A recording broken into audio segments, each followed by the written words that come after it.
시청자 여러분 안녕하십니까? 한진그룹이 대한항공을 내보내고 지주사 체제로 전환할 준비를 하고 있습니다. 순환출자 고리를 끊겠다는 건데 이 재계에서는 경제 민주화에 대한 정치권의 압박을 받은 것 아니냐는 분석이 나오고 있습니다. 그 속내를 취재 기자와 함께 들여다보겠습니다. 산업부 김영택 기자 나왔습니다. 자, 김 기자. 네. 한진그룹이 최근 이 대한항공을 인적 분할을 하겠다 이렇게 검토를 하고 있죠. 네네. 이 구체적인 내용은 어떻습니까? 네, 한진그룹이 지주사 체제로 전환하기 위해서 이런 인적 분할을 추진하고 있습니다. 이를 통해서 경영 투명성 확보는 물론이고 기업의 지배구조 강화, 정치권의 순환 출자 해소 문제 등을 한 방에 해결하겠다는 겁니다. 한진그룹이 지주사 전환은 지난 연말부터 시작됐습니다. 대한항공이 한진 관광 투자를 흡수 합병하면서 순환 출자 구조를 단순화했었습니다.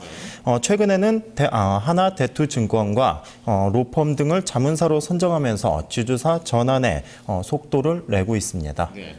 정리를 해보면 대한항공 인적 분할을 통해서 순환 구조를 이제 해소하겠다 이렇게 정리가 되겠는데 어떤 방법이 지금 예상이 되고 있습니까? 네, 한진그룹의 지배 구조는 정석기업, 주한진, 대한항공, 다시 정석기업으로 이루어지는 순환 구조입니다. 현재 한진그룹은 대한항공을 인적 분할해 지주사와 사업 자회사로 나눈다는 것입니다. 이렇게 설립되는 지주사와 사업 자회사의 지분을 사들여 중간 지주사를 설립하는 것입니다. 한진그룹은 순환 출자 해소를 위해서 크게 두 가지 시나리오를 가정해 볼 수 있습니다. 우선 한진이 정석기업을 흡수하는 것과 새 지주사가 정석기업을 합병해 순환 출자 고리를 끊는 방법입니다. 예. 이 시나리오 두 가지로 볼 때에 이제 그 지주사로 전환을 할 때 우선 그 관심이 가는 것이 오너의 그룹 지배력 아니겠습니까? 네. 이 지주사로 전환할 경우에 조양호 회장 그룹 지배력 영향이 어떨까요? 네, 결론부터 말하자면 앞서 말한 한진과 정석기업이 합병을 하거나 그리고 새 지주사와 정석기업이 합병을 하거나 조양호 회장의 그룹 지배력은 큰 차이가 없습니다.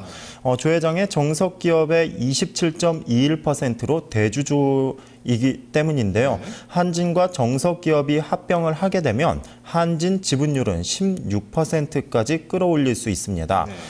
새 지주사 가칭 대한항공홀딩스와 정석기업이 합병을 해도 대한항공 지분은 13%까지 늘릴 수 있을 것으로 추정됩니다. 그렇기 때문에 전문가들은 한진과 정석기업의 합병에 무게를 두고 있는 모습입니다. 예. 한진과 정석기업의 합병에 무게가 실리고 있다. 이 한진그룹이 지주사로 전환하는 데는 여러 가지 좀 어려움이 있겠어요. 그 워낙 덩치가 좀 큰 그런 기업이다 보니까 어떤 그런 장애물이 있다고 지금 예측이 되고 있습니까? 네, 우선 한진그룹이 각 계열사들의 채무 보증 문제를 풀어야 하는데요. 이를 위해선 막대한 현금과 담보가 확보돼야 합니다. 전문가들은 대략 1조 원 이상을 추정하고 있습니다. 여기에 후계 승계도 걸림돌이 되고 있습니다. 조 회장의 자녀들의 대한항공 지분율은 0.1%에 그치고 있어 추가 비용 등을 고민해야 하기 때문입니다. 네. 이번 이제 한진그룹의 그 지주 회사로 전환 이거 지금 새 정부가 들어선 다음에 첫 기업의 변신이라고 볼 수가 있는데 이 경제 민주화의 압박 아니냐 이런 것이 이 정치적인 그 어떤 분석으로 좀 나오고 있지 않습니까? 네. 어떻게 보이십니까? 네, 맞습니다. 한진그룹의 순환 출자 고리를 끊겠다고 나선 것은 아무래도 정치권의 압박과 무관하지 않은 것으로 풀이가 됩니다. 실제 지난 연말이었죠.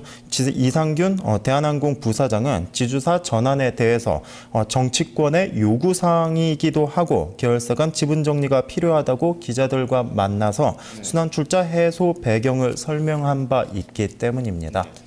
이 순환 출자 해소를 해야 된다. 이거 대기업들의 공통된 문제인데요. 일단 한진그룹이 이제 그 테이프를 끊었단 말이지요.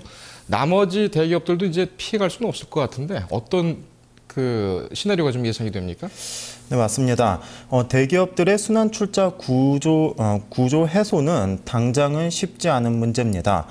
삼성전자와 현대차 그룹의 경우에는요, 막대한 비용과 사업의 이해관계 등 많은 문제들이 산적해 있어 잘 살펴봐야 하기 때문입니다. 사실 대기업들은 비용을 최소화하고 경영의 효율성을 높일 수 있는 순환출자 구조를 통해서 사업을 빠르게 확장해 왔었습니다. 당장 지주사 전환에 수조 원의 막대한 비용이 소요되기 때문에 소요가 되고 물론 주주들의 이익 측면에서도 상당한 진통이 예상이 되고 있습니다. 한 대기업 관계자는요, 정부의 밀어붙이기식 순환출자 해소 방법은 경제 발전에 전혀 도움이 되지 않는다고 말하기도 했습니다. 네. 일단 한진그룹이 첫 테이프를 이제 끊었습니다. 어떤 모습으로 다시 태어날지 참 기대가 되는데요. 이 다른 기업들의 선례로도 남을 수 있을 만큼 그런 문제가 있는 만큼 아무쪼록 잘 좀 해결이 되길 바라겠습니다. 김 기자 잘 들었습니다.